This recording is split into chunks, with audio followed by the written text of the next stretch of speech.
a lot of these skills, I mean, if, for example, you talk about voter education in the Iebc, these will be skills that will come in very handy. I'll be very useful to them indeed. So I was in Egerton for some time, and after 3 years, I was made head of department. I started a program in food science and technology. We had we had diplomas for quite some time when we were just coming in to appraise the department. And so I ran the department for about 4 years before I went for my PhD program at Cornell University in the US on a fellowship from the Sea Grant Institute, which was supported by the National Fisheries Service of the US. I worked on my PhD for 4 years and had a postgraduate doctorate, a postdoc engagement at the same university for another year. And then after that, I went to Canada, worked there for 2 years, again in the food industry. And after the 2 years, I thought I should come back home. So I came back and I went back to Egerton University, where I still had my appointment, although I was on leave of absence for some time.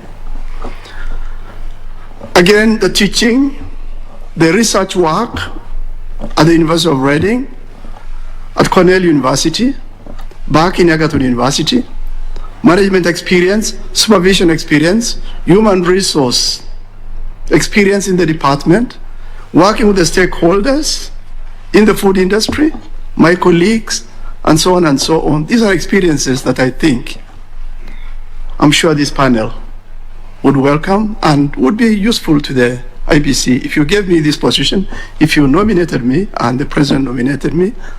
And, so I would really like to do that.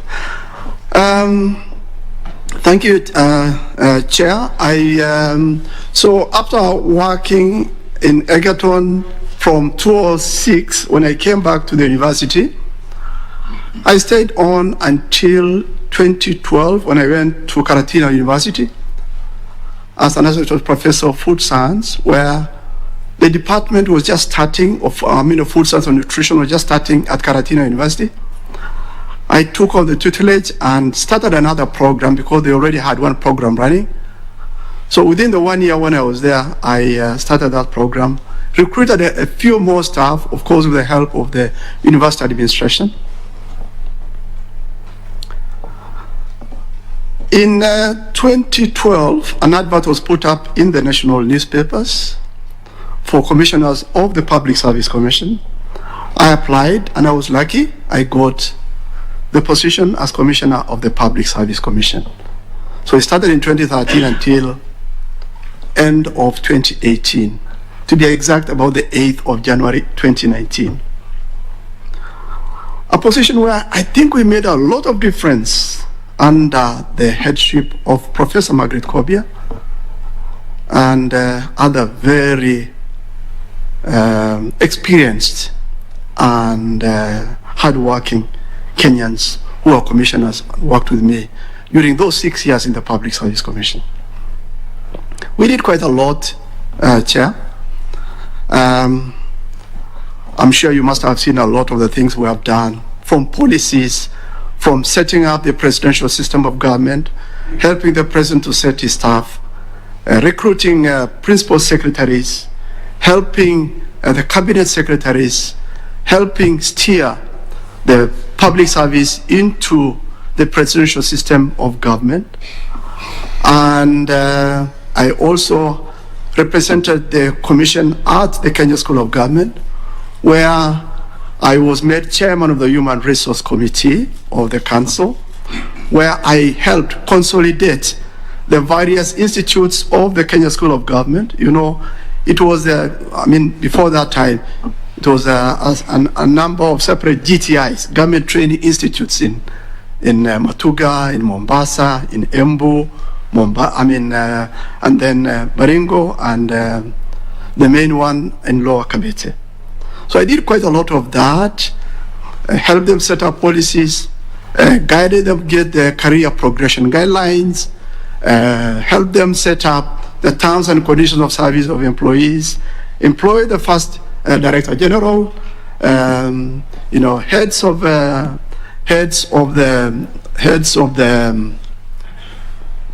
campuses. We renamed them campuses of the Kenya School of Government, not the GTIs anymore.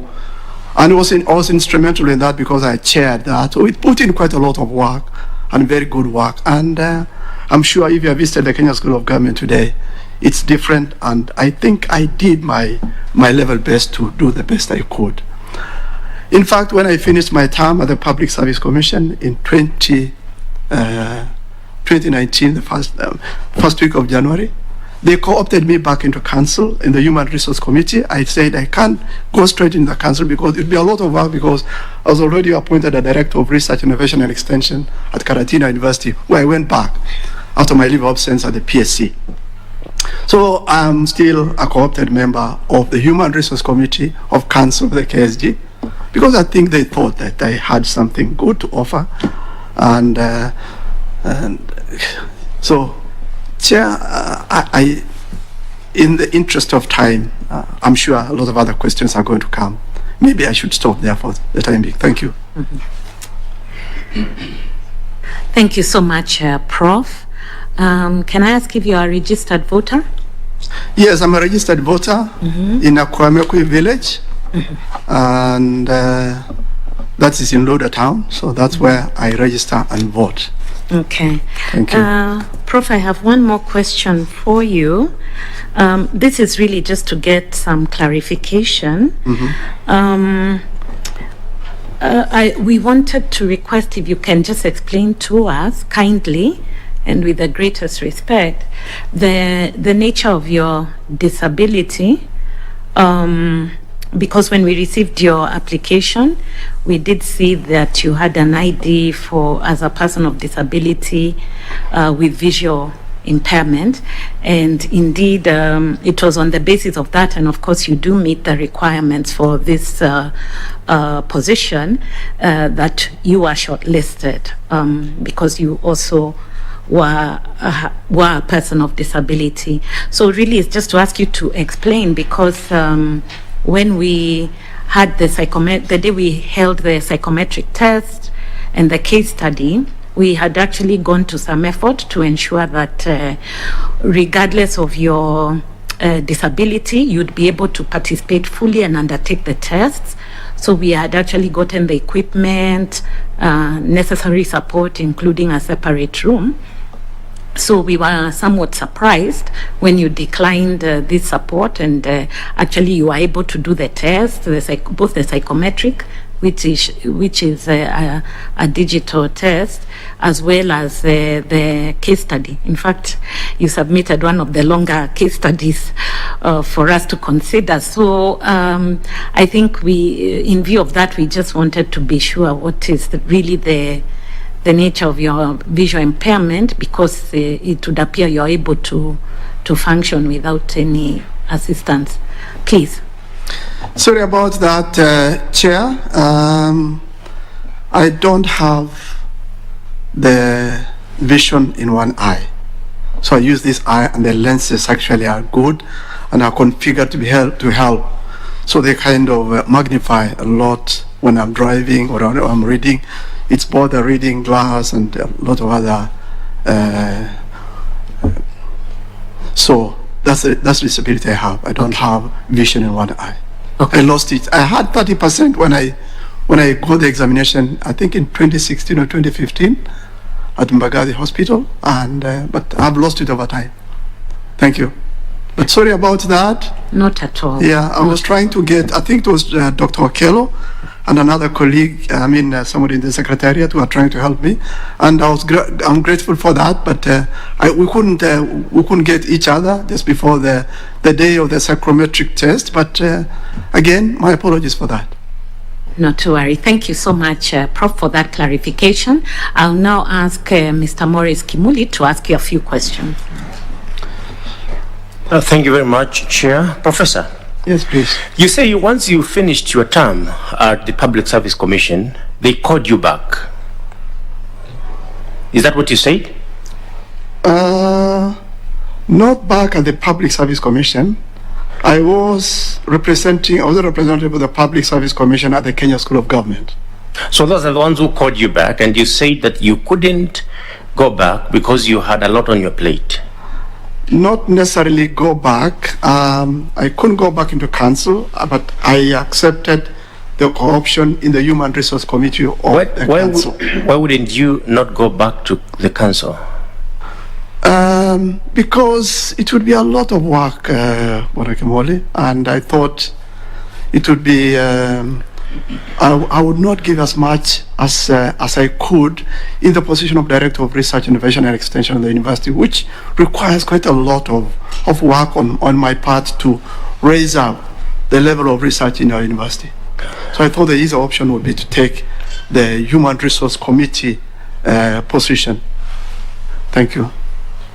And so this time round, you feel that the commission does not present as much work, doesn't involve as much weight lifting, heavy lifting, as the council would have presented? It's not much because we meet on a quarterly basis, unless it's very, it's necessary that we go in for a little longer than 2-3 days. We normally meet probably every quarter in the Human Resource Committee, once a quarter, maybe for 1 day, at most 2 days. If I get you, let me just help you. What I'm saying is, you are asked to take up a position. It may not have been a full-time position, but you declined the position on account that it might have been entailed a lot of work. You now seek to join a commission which, in the estimation of most of the Kenyans, is a very busy commission. So is it your statement then that normally you would avoid where there is a lot of work? Mr. Kimoli, it's not, I'm a very good worker. I can tell you that for a fact. If you asked anybody who has worked with me, I am a very good worker. And I think I would like to put the record straight. I was not appointed a member of council. The easy option was to help them, to accept the co-option into the Human Resource Committee of council. I was not given an appointment as member of council. Sorry about that. But Mr. Kimoli, I am a good worker. You are a good worker. If I got this position, I would, of course, ask my Vice Chancellor and the University Management to give me a leave of absence, if necessary. That's all right. When you worked at the Public Service Commission for 6 years, did you have any interactions at all with the commission as a partner independent constitutional commission? I don't remember any opportunity when we had an interaction with the Iebc as such, but other commissions I think we had, at least with the Gender Commission, with the CIC, with the Ombudsman, with the GSC, but not with the Iebc. Do you think, as an expert in public service, that there is something for the public service within the Electoral Commission? A lot indeed. In fact, in the area of human resource management, in research, in voter education, because we have experts in the Public Service Commission who could have helped if they needed the help. So there would be a lot to gain if they wanted that assistance if they wanted to. So let me just get this right. Iebc is an independent commission, just like the PSC, the Public Service Commission. Does the Public Service Commission undertake recruitment and management of workforce for the commission, for the Electoral Commission? It does not.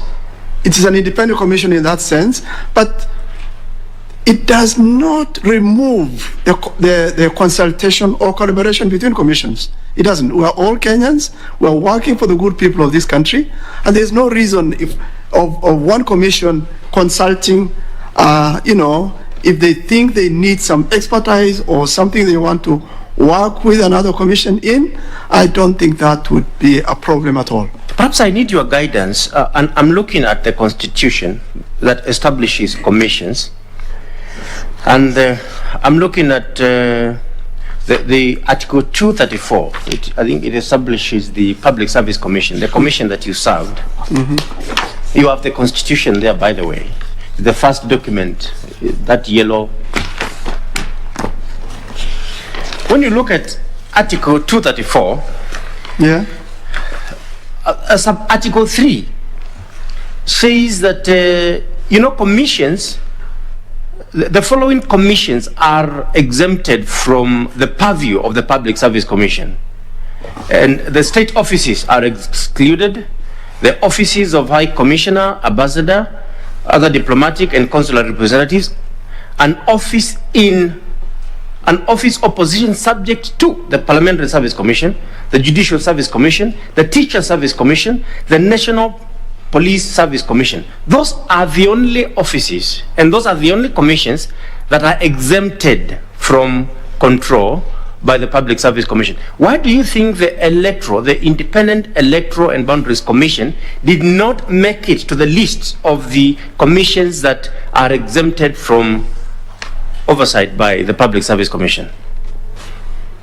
And for your information, we have more independent commissions than the ones listed under Article 234(3).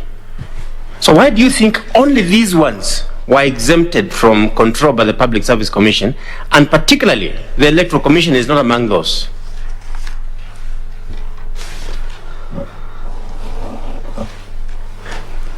I don't know why it was exempted from this list here, but the question of independence gives the Iebc or any other commission the mandate to make decisions without reference to anybody outside their mandate and the areas of jurisdiction as provided for in the Constitution. That is, Prof, that is now at a theoretical level. But having worked with the Public Service Commission for 6 years, I'm sure you interacted with Article 234 that established that commission and gave you powers and responsibilities. You must have noted that it excluded your control over a number of commissions, but it did not exclude your control over other commissions, including Iebc. Is this something you may have discussed as commissioners for 6 years when you are there to ask why? No, we did not discuss it because Iebc is an independent commission. Is the Parliamentary Service Commission an independent commission? Sorry? Is the Parliamentary Service Commission an independent? Is the Judicial Service Commission an independent commission? Yes. Iebc is also an independent commission. Yes. But the Constitution bars you from entering into the Parliamentary Service Commission, the Judicial Service Commission, the Teacher Service Commission, the National Police Service Commission, but it does not bar you from getting into Iebc, which is also an independent commission. I'm asking why. Do you think that is so? I don't think it bars us from working, even with the Parliamentary Service Commission, if they wanted to work with us. I don't think so, really.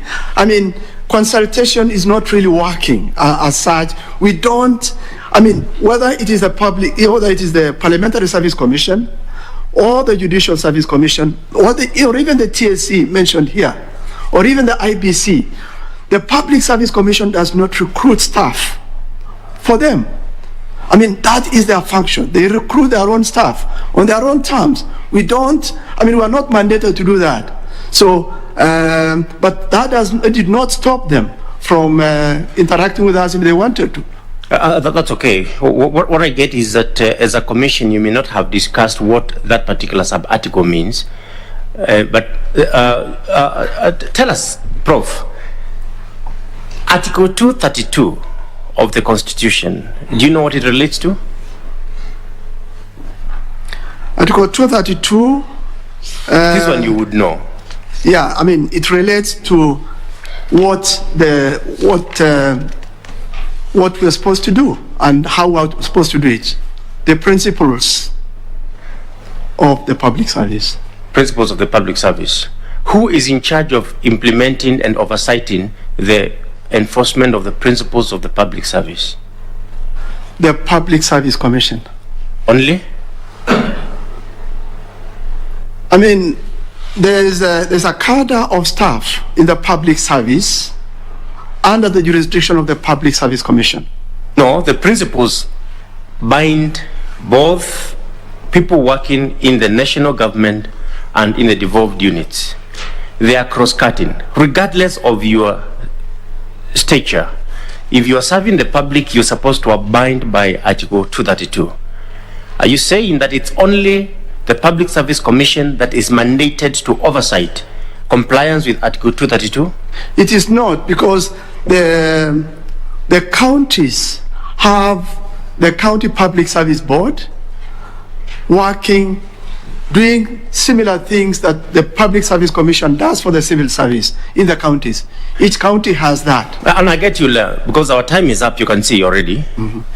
What I'm asking is, if you are sitting as PSC, do you have the mandate to ensure staff at the Electoral Commission comply with Article 232 on the principles of public service? In essence, you may, but what we did when we were in the Public Service Commission is guide them, give them the guidance that was necessary for them to comply with the requirements of Articles 10 and 232 of the Constitution with regard to the values and principles of public service. Oh, thank you very much, Professor, and thank you very much. Thank you so much, Mr. Kimuli. I'll now request Dr. F.S. Abdallah to ask you a few questions. Thank you, Madam Chair. Professor. Yes, please. Good morning once again. Thank you, Sant. Allow me to have some conversation so as to establish what could be done by us as Kenyans, you and me, and us here. Professor, I just heard you telling this panel your qualification and experience in setting up and running of the fish processing factories in Kenya and outside Kenya. My experience in that regard? And qualification, yes. Just how you had set up, part of your experience, you have set up some food processing, fish processing. Okay, yeah. Did you mention Eldoret and Nairobi? In Eldoret and Nairobi, the kind of food products the company I was working for were involved in were different from fish. They were not. Was not fish. Okay, let's stick to the fish. Okay. I'm interested in the fish processing. Yeah. You have been involved in the setting up of fish industries for fish processing and to do anything with fish, right? Yeah. Right, Professor. Are you aware, that the Kenyan government has set up the Blue Economy Committee, and in conjunction with the Ministry of Fisheries, they are putting up fish processing plants in Mombasa and I think other parts of the country. Are you aware of this? I'm aware of that. Good. Thank you. Professor, with this experience and the qualifications, have you got in touch with them to offer your services? They have experts, but they are colleagues. I know quite a number of them. I even have some of my students working for Kemfree and the Fisheries Service. And they know I'm there. In fact, when Professor Antiba was still the PS, we had a lot of work doing and a lot of consultation, some of the time with regard to the work they do and the work the Kenya Fisheries Service and Kemfree do.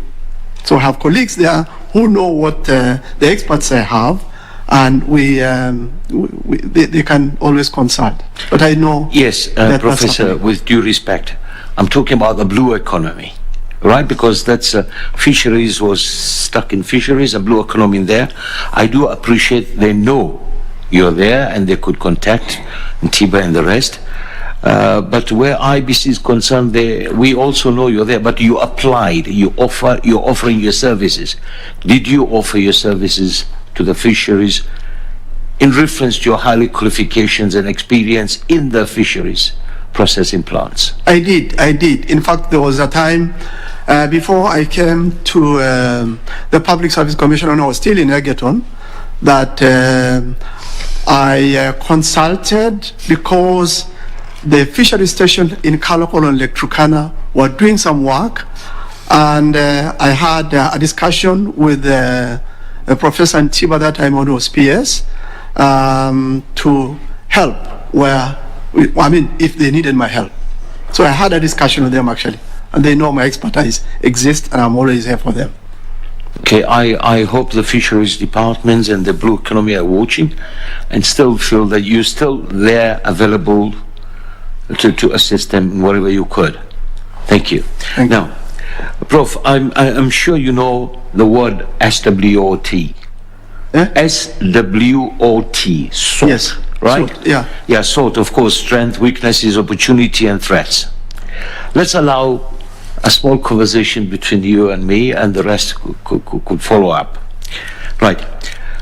The study. Yeah, the study normally finds that 35% discrepancy between the organization's objectives and what was actually implemented. Many a times the problem is not that the employees are or were incompetent, but that the objectives were too ambiguous. Many employees didn't or don't even know why they were doing what they were doing, Prof. What's your opinion? Could this be the case at Iebc? From what you hear, from what we read in the papers about the Secretariat and the Commission? I don't think, I'm not sure, because I don't work for the Iebc. But of course, maybe like you and other Kenyans, we read a lot in the papers. Maybe you meet some of the people working in there. It is possible that there could have been, I don't know. I don't work for the Iebc. I'm not an insider in the Iebc. But it's possible that sometimes people fail to do what they're supposed to do for a number of reasons. They could be personal. They could be environmental where they work. They could have something to do with leadership and a lot of other factors in the workplace that determine whether you engage or you disengage, you work little or you do quite a bit, and so on. Right. So, Prof, it will be not appropriate for me to ask you whether you are able to sort from what you read as to what is going on. One doesn't need to be in the Iebc to analyze the situation. And you being a leader and you create leaders, I'm sure your intelligence and experience, academically and in life, you're 65 years old. Could you please share what do you think? Not necessarily that you have to work there to be able to sort out what could be happening. What I could do, Dr. Abdallah, thank you for that question. What I could do if I was given this position, for example, and had the opportunity to go in there and examine what's happening in the Iebc, if things are not working with staff, would be to call in an external consultant. Of course, the Iebc commissioners who oversight the operations of the commission through working with the CEO, they should be able to know what their problems are. And if they call in a consultant, because it's always good when you get to that stage to call in an eye from outside, if you have the resources to do that, give them a good set of terms of reference for them to look at. Don't be, say exactly what their problems are and give room to staff and anybody, as many stakeholders as possible, to give them the information they need to be able to table before you to solve problems like that. Yes, Prof, I appreciate that. My question is, are you able to sort it out, SWOT, from being outside? You are not able to do that exactly from outside. You have to go inside.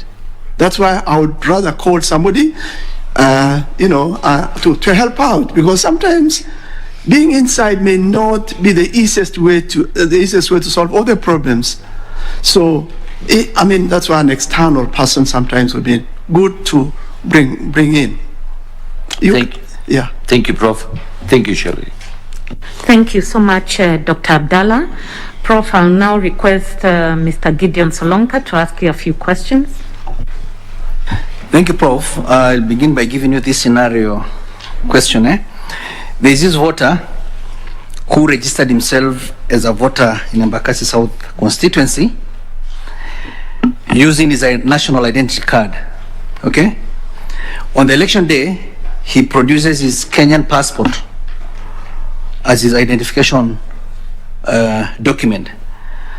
kindly tell us if that voter will be eligible to vote on that day, and maybe you can briefly address us on eligibility to vote as provided in our laws.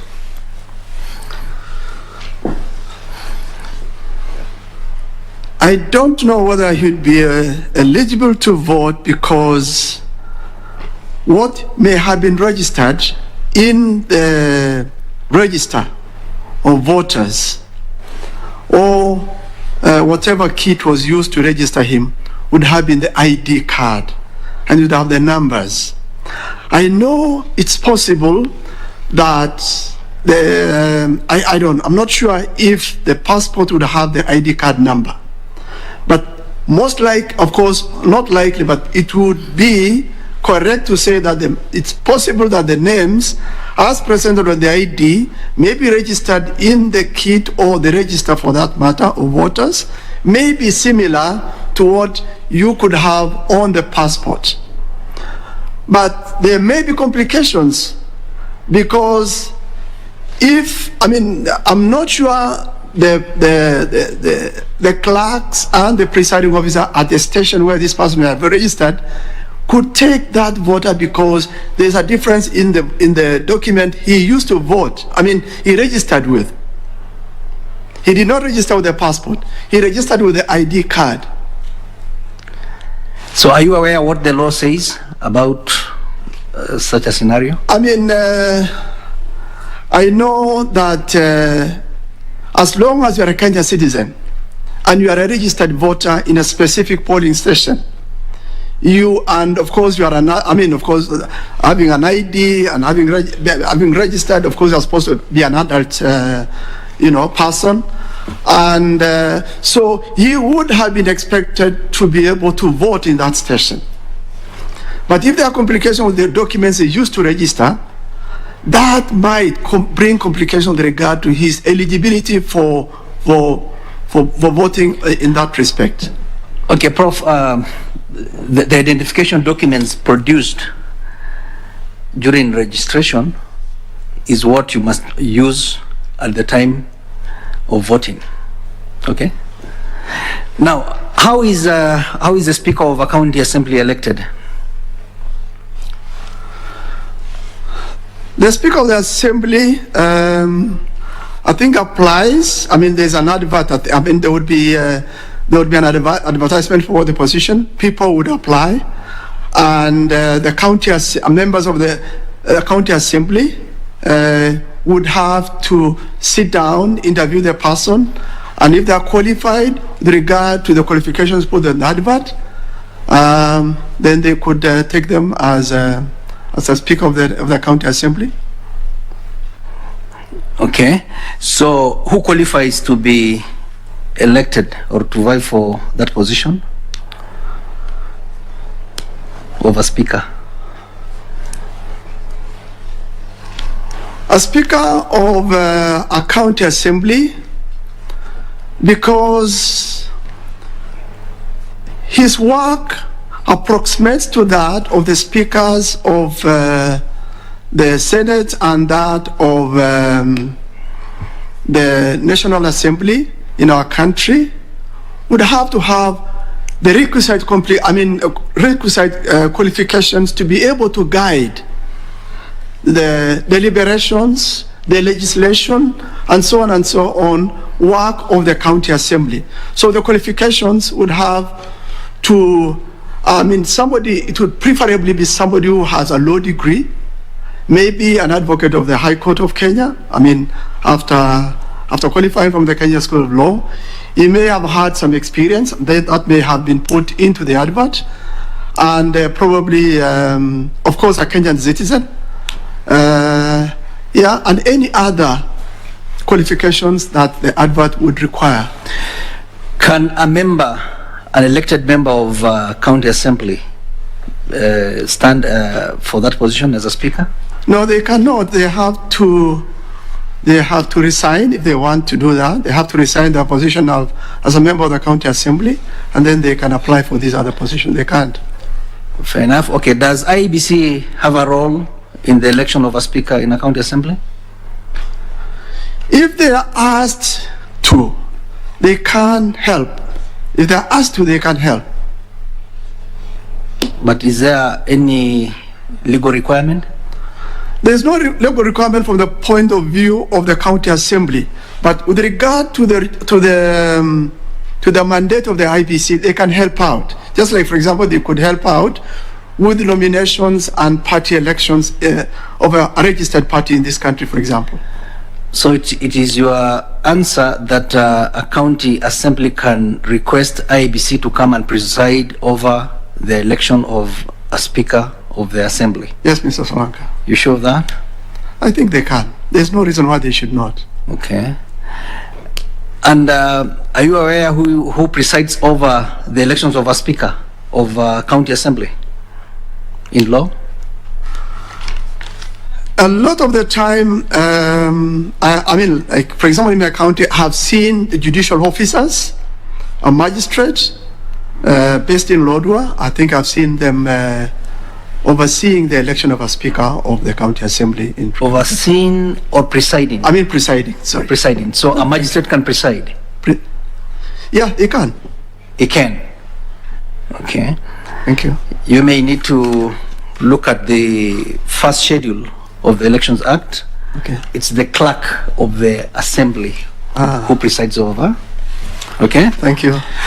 Yes. Now there is also this issue of the ballot papers. Where do they get their ballot papers to conduct an election of a county assembly?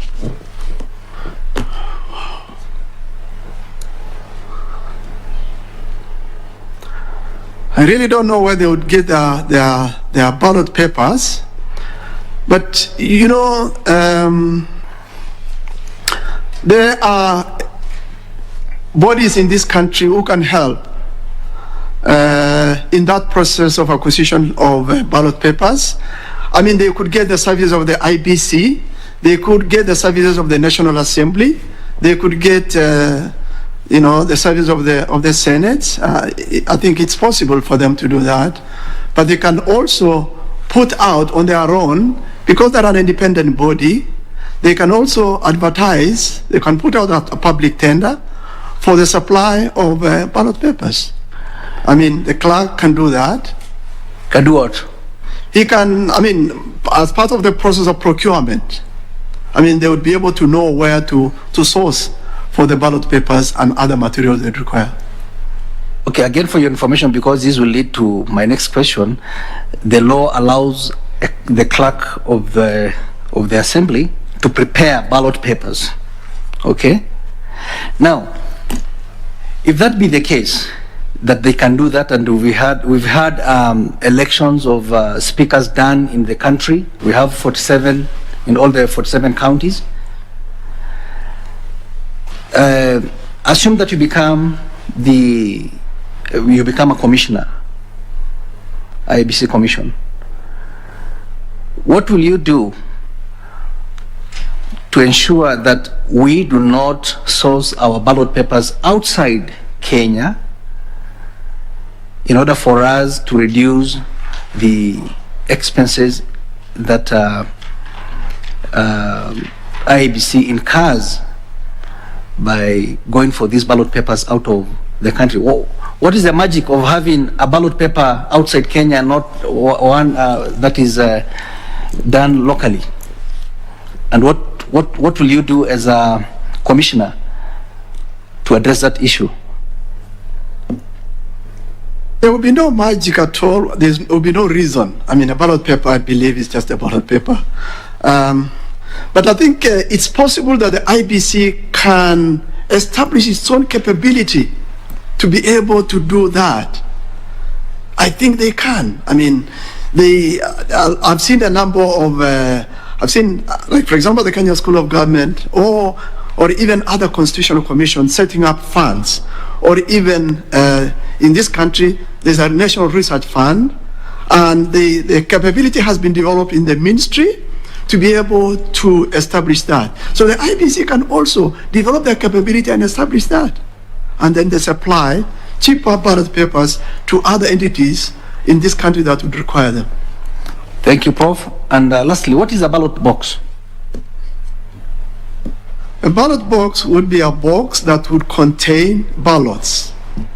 They could, I mean, in this country, I think there would be a ballot box for presidential ballots, a senator's ballot. Just describe a ballot box the way the law would want us to have in a... It's a box with an opening at the top where you just drop in, and then there's a lock, it's sealed, and then there's an opening at the top where you drop in the ballot when you are voting. Okay, and also it must be a transparent box container. Okay. Thank you. Thank you, Prof. Yeah, no, on the side it's transparent. Yeah. Yes. Okay. Thank you, Prof, and all the best. Thank you so much, Mr. Solanka. Thank you so much, Mr. Solonka. I'll now request Madam Elizabeth Mayo to ask you a few questions. Thank you, Chair. How are you, Professor? Thank you, lady. Yeah, Professor, I want to take you to the case study you did. You were with us on 30th June and you gave us very good write-up here on case study. Thank you. From some of the issues you identified, what you told us is that the responses to what you can do to address the challenges, one, on the 1 million voters who are still in the register, 2 million youth who actually don't have ID so they can't register, and on inadequate voter education. So what you said, 3 critical things is, one, you will remain open for complaints, if any, if you are appointed. 2, you will give solutions to any problem that may arise and that can jeopardize free and fair elections. Then the 3rd one, you said you will hold free and fair elections and cultivate public trust. And you will remain fair, transparent to all stakeholders. I've gotten it right. Yeah. Please tell us how you will achieve this.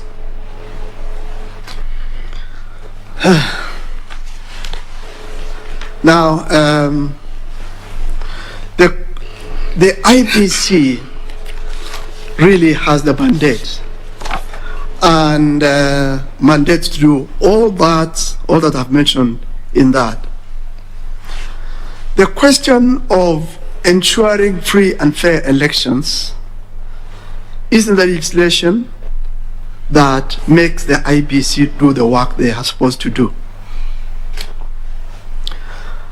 As long as elections are simple, they are verifiable, they are transparent, and it's credible, there is all the likelihood, if the IBC puts logistics in place and they have adequate resources to be able to do that and achieve that, then they can guarantee a high sense of transparency in election matters. The other one is, which is the other one? The other one is building, cultivating public trust. Public trust. Yeah. Cultivating public trust requires that the IBC engages with the public. They identify the problems, whether they are internal or external to them, that create that mistrust from the public in their work. And it's incumbent upon them that they should address that, because, I mean, if they cannot win the public trust, in fact, that may lead to voter apathy. It could be a reason for a lot of people not wanting to vote at all. So they have to cultivate, and they have no option really. I mean, it's part of their mandate, and they have to do it if they want the Kenyan public to vote. So they have to engage them, identify the problem, engage them, get the resources, evaluate the effectiveness of the strategies they're using to get to those people, be open in the engagement, and try as much as possible to solve the problems that are creating the public trust. Okay, thank you, Professor. You also said that you'll remain open for complaints, if any. Remain open. So how will you remain open and how will you get complaints? You can institute mechanisms. Yeah. You have, for example, the Directorate for Voter Registration and Partnerships in the IBC. I think that's the name. there should be an opportunity for them to create an avenue or even a small office or a small number of people to take complaints, because that's part of transparency. That's what really transparency means. And so if you believe in that transparency and it's part of the way you're supposed to work, there's no reason why you should not listen to genuine complaints, try to solve, give them genuine solutions, as long as you want to solve the problem.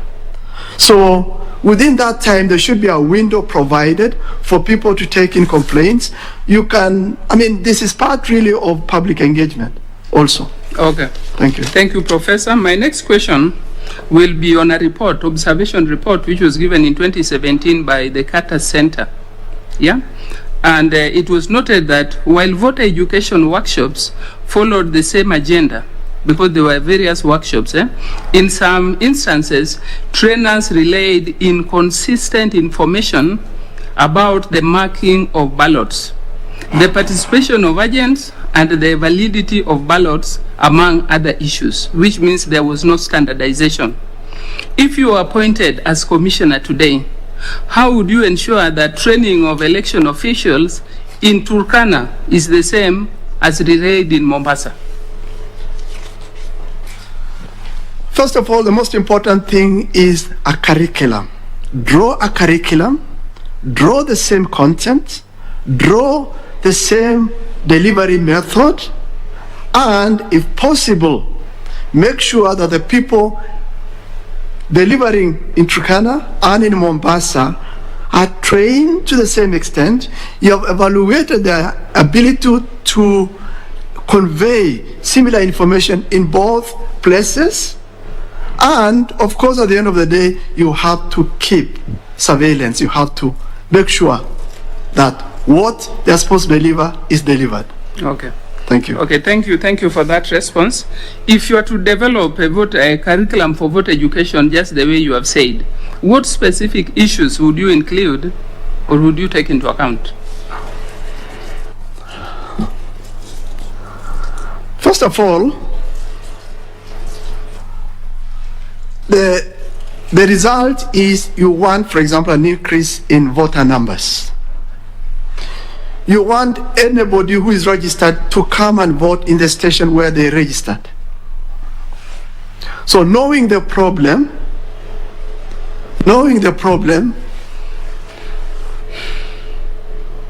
you would make sure, voter education is one aspect of ensuring that people go to vote and also getting confidence. They should be confident that the voting process is not going to be interfered with, their choices are not going to be interfered with, and their vote counts. So if you can get the confidence of the voter, if you can make the conditions good enough for the voter to exercise their rights without interference, without favor, or without whatever impedes their voting, there should be no reason why why you should not get the voter to do it with the processes that are set in, as long as the voter is confident and are sure that they are going to exercise their right. What about the right to register as a voter? Will you include it in your curriculum, or only those two aspects you have talked of? It is part of the process of registration. Being a Kenyan citizen, of adult and sound mind and so on and so on, there's no that's really why you are going out there to get them to register and to vote. So they have that right. You cannot take it away from them. So you will include it in your curriculum? Yeah, I'm worried because you have only talked of two things. It should. Yeah, to be included in the curriculum. You should say that. They have the right. That's why you are taking that step to do that for them. Okay, we can move to the next question because of time. I want to refer you again to another report, 2017, according to the observation report 2017, polling officials were harassed and intimidated. In some areas, simply showing up for work was perceived as supporting one side of the political divide. Yeah? It was also reported that a week before the election, Iebc trainings were attacked and disrupted by gangs of youths in some areas. If you are appointed today, Professor, how would you have handled this situation?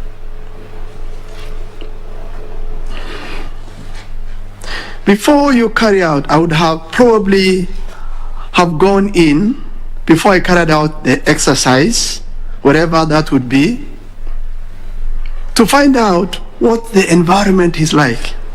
Some kind of intelligence reports, things you can get, for example, by talking to the county commissioner or the police commander and other people, or I mean, it's good always before you go into a place to do work like that, to know what the environment is like. But then at the same time also, you cannot also go in until you know that the venue and the work you're going to do is going to succeed. So you need some semblance and some kind of security, because you have to get the work done. It would be good to involve, knowing the situation on the ground, to involve maybe the police, get some security, get to know the county, the county commissioner or the assistant or the deputy for that matter, get their help, get them to know that you are doing this, and let them put the mechanisms in place if you don't have the security already, to be able to help to make sure that it succeeds. Okay, thank you. In your own assessment as somebody, I believe you voted in 2017. Yes. What do you think Iebc got right, and what do you think they missed? And how do you think it can be remedied? One of the things I noted, for example, was the opening of the stations a bit late. Okay. The stations opened a bit late. And then there were some which opened early, in good time, but then went beyond the time they were supposed to close, which I thought was an irregularity. But there may have been reasons for that. I was not an official because I voted and went away. There may have been other interruptions, I don't know. But I also know, for example, in my county, that a lot of people did not vote. So there was a lot of voter apathy. I don't believe the 50% mark was even achieved. I don't think they even got the 40% of the people who had registered to vote. If I had the opportunity, if I got this position, for example,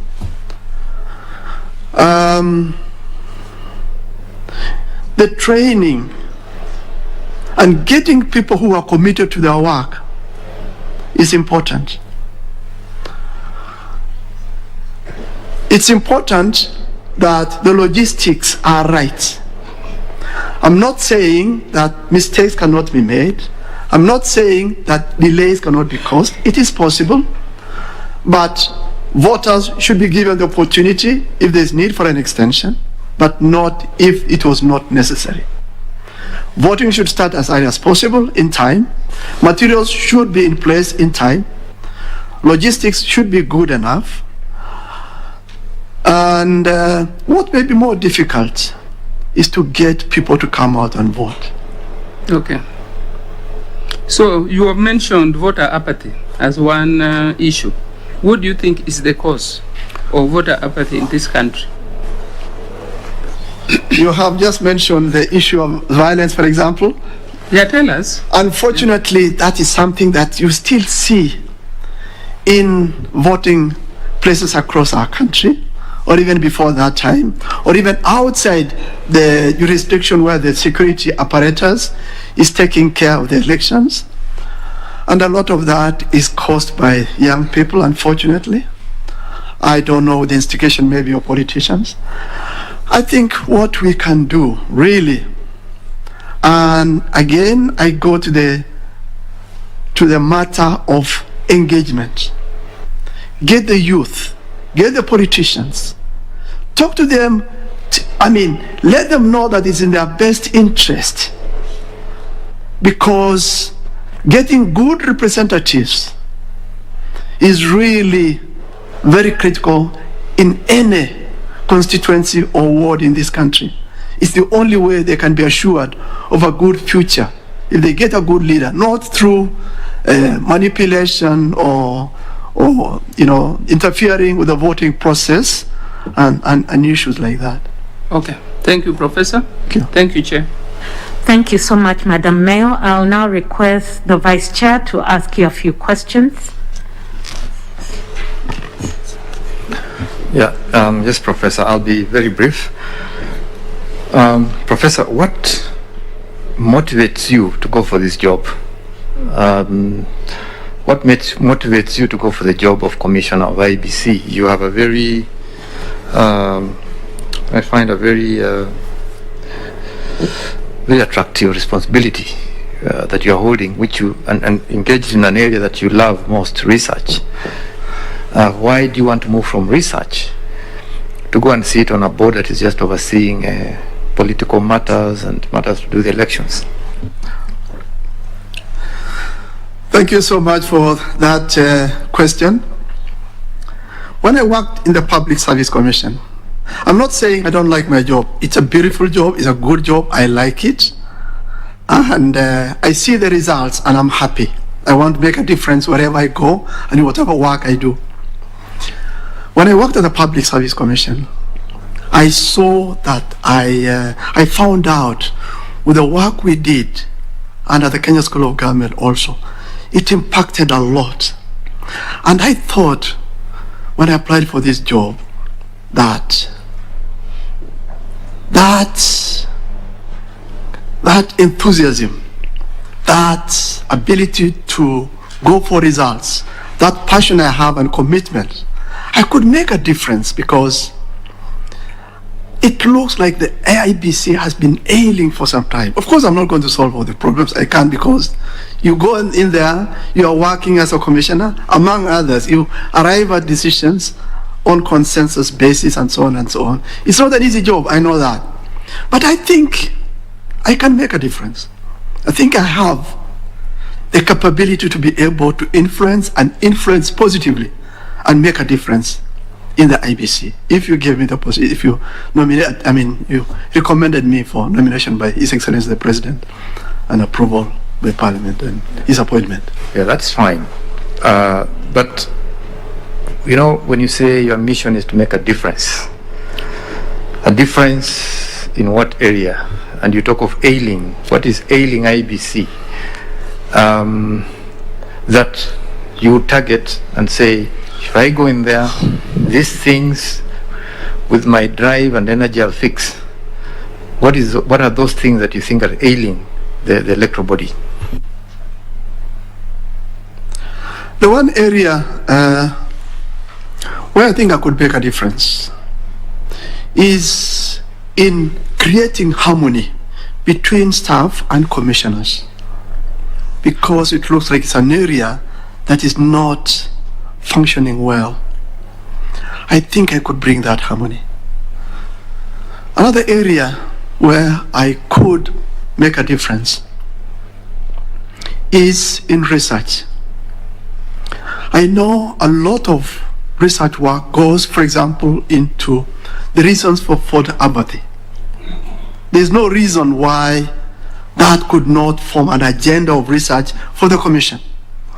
There's no reason why, for example, the solution to disputes with political parties, with staff, with other stakeholders cannot form an agenda of research.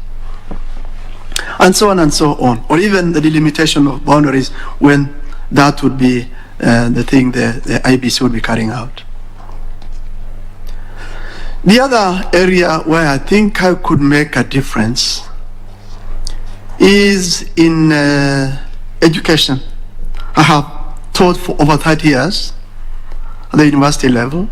I've interacted across the breadth of this country with stakeholders in a lot of the counties. I know the problems in a lot of them. I think I could help in respect of education and get the Iebc to do well in that respect. Professor, we are getting into an election, an election year, 2022. Kenyans would like to see peaceful, fair, accountable elections. What, if you were to be commissioner, what would you do? Research is long-term, education is long-term. What would you do as a commissioner? What role would you play to ensure that Kenyans have credible elections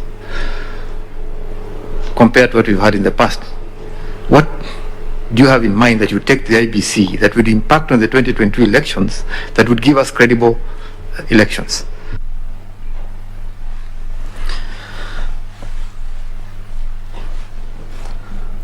I'm not going to work in isolation with other commissioners.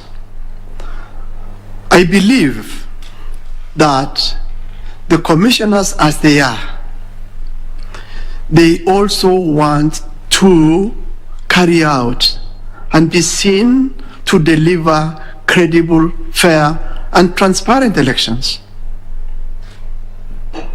There must be reasons why they have failed in the past. And the thing, when I go in there, if I went in there, would be to find out why they have failed and try to address those issues with courage, with honesty. As long as we want to get that done, we want credible elections, there will be no reason. I don't think with logistics and faith and good systems, there would be no reason for them. You know, Professor, I expected that by your wishing to go into the commission, you already have done your research and you know what has not worked, what has worked and what has not worked. And you know that if I get in there, 1, 2, 3, I'll be able to focus on that. So that, because we don't have time. The moment the 4 commissioners are appointed, what Kenyans expected from them is to hit the ground running. And one of the things I would do, sorry for the interruption, is get the harmony going between the commissioners and members of staff. Get everybody to prepare the ground, whatever that is. Get political parties, address their problems, let them promise you within the law, because the law is there, that it's in the interest of both of them, the public and the commission, to deliver credible, transparent elections. Get the undertaking from them that they are going to do that. They are going to support you. Get the National Treasury, get the executive to give you the resources that you need to put everything in place. Get the materials in good time, and so on and so on. Thank you. all those things you have mentioned involve challenges. If you had to face challenges in getting some of these things to happen, how would you handle it?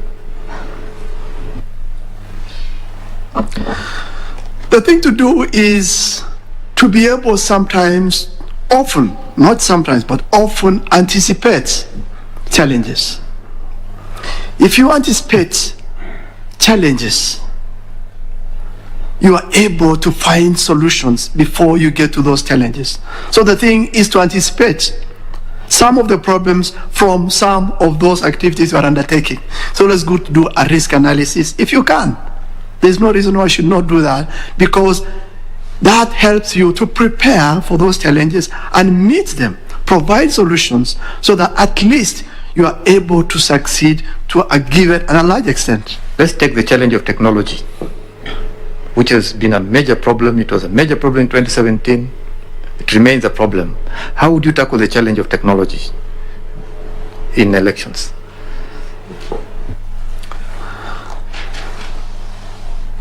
I'm not an ICT expert as such, but if the system the IBC has been using is not robust enough, then replace it with a system that's robust, it's simple to maintain, and it's simple to operate. 2, get good experts to maintain and train people adequately, the presiding officers in every station. When you get to that stage of employing them and identifying them, get them trained. Make sure that they are able to deliver the results in the best way possible, in the way you want them done. Also, if you can, ensure that there's some backup, because, I mean, human errors are always there. Systems fail. So have some backup for systems in case they fail. But more importantly, prepare well so that you get a system that is easy to maintain, easy to operate, and delivers in the shortest time possible, and is affordable, and so on and so on. Thank you, Professor. Thank you so much, Vice Chair. I'll now request Reverend Father Mutie to ask you a few questions, Prof. Thank you, Chair. Good morning, Professor. Good morning, Father.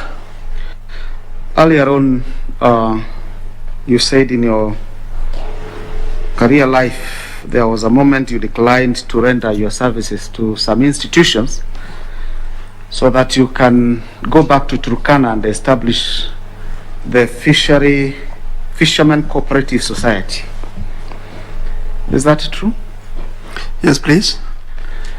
Was it a paid job or a volunteer job? Were you volunteering? It was a paying job. So it was not service to the people of Turkana, to the community, that is.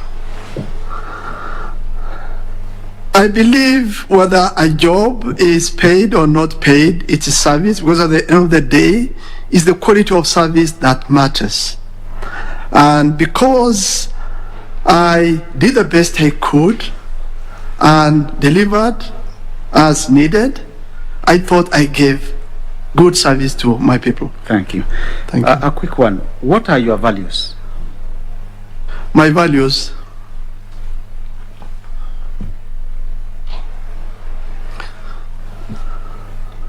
I value a good reputation. And a good reputation for me is the value of honesty, value of hard work, value of being able to be trusted. I value reliability. I would like anybody who works with me to know that I am reliable, I am loyal, I am honest, and I do the best I can to make sure that I deliver on whatever assignment I'm given. Thank you. Thank you, Professor. Allow me to also look into some of the areas you touched earlier on. You worked as a commissioner for 6 years until 2019, from 2013 to 2019, is it? And now you want to be a commissioner for another 6 years. Is a commissioner allowed to apply to become a commissioner just immediately after they just ended their term? I don't think anything further stops me from applying for this position, and if you recommended me and His Excellency the President appointed me, as long as of course I'm capable, there's no reason why I should offer my service, because I don't think anything really stops me from asking for this. I feel that I could good Now- get good service going. I mean, Now, Professor, in our way of thinking, is that you are advancing the agenda for the people with a disability. In all the interactions with the panel members, we have not, for myself, I've not seen you or heard you mention anything that you've done to champion their agenda. In a way, do you understand the challenges that face people with disabilities? I do, and in my county, I've gone to the extent of asking people in the County Public Service Board of Turkana to make sure that in their recruitment process, in their training processes, in their promotional processes, they always include people with disabilities. I've also reached out to people in the county executive to ensure that people with disability are taken care of in terms of training opportunities for those who have not gone to school in trade, in helping those who are in school advance their livelihoods through that. I've also gone to the extent of encouraging registration of persons with disability in Turkana County. I've talked to people in the county executive and other areas where I have interacted with the public for them to make sure that they do that, because the registration level is very low, unfortunately. Now, Professor, that is in Turkana. You've been working at the national level as a commissioner of public service in the Commission of Public Service of Kenya. At the national level, what agenda have you forwarded or fronted for the people with disabilities? When I was working at the Public Service Commission, and every time we know that the level of people in the public service, those who are employees in the civil service, more specifically, are less than 1%. We should have at least 5% of the public service being people with disability. What we did all the time when we were recruiting was that we ensured that everybody who was meritorious, who qualified and had disability, got into the shortlist, whether it was promotional or whether it was or first time recruitment or whatever it was. I also did that at the Kenya School of Government when I chaired the Human Resource Committee. I made sure every time, of course that was uppermost in my mind every time, and we have done that, and we have really done very well at the Kenya School of Government, and the progressive attainment of that level I think is ongoing in the Public Service Commission, and they're doing a good job in that respect. We set the standards, we set the processes, and I think they're doing that, and they're also doing that in the ministries and other agencies of government. So the agenda is there, people are doing it, and I think we hope within a few years at least that mark will be achieved. Thank you. Now, you're applying to be a commissioner at Iebc. What areas do you think have been left out in the management of Iebc on matters that concern people with disability?